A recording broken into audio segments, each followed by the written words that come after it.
arenguperiood. Kõik asjad vajavad küpsemiseks aega. Õunapuu ei ole valmis vilja kandma kohe peale seda, kui inimene õunaseemne on mulda istutanud.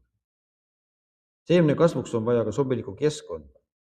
Aednik ei istuta õunapuud mulda keset talve, vaid kevadel, kui on juba soojem ja muld pehme.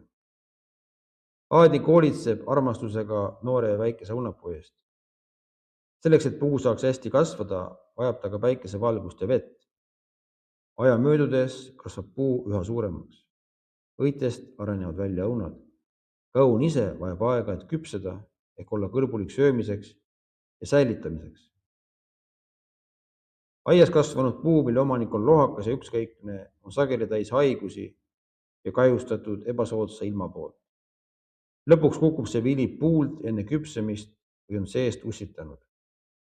Kuigi see on ikkagi vili, erineb ta teistest, sest ei sobi turul müümiseks. Täiuslikult valminud vili jõuab aga automaatselt omaniku aita. Kuidas on lood inimesega tervikuna? Igaüks meist on kunagi olnud väike imik, kes õppis järk-järgult oma esimesi samme tegema.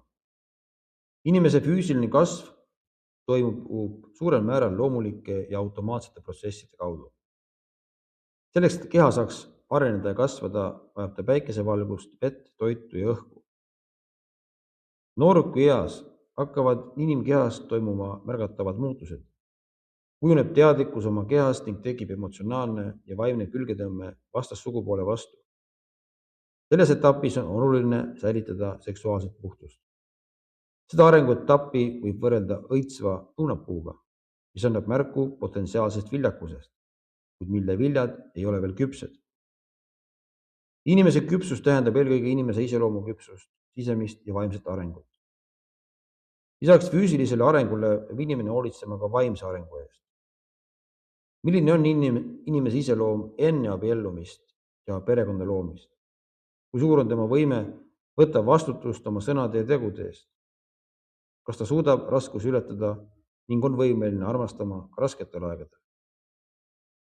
Erinevalt füüsilisest arengust ei toimu sisemine ehk vaimne kasv automaatselt.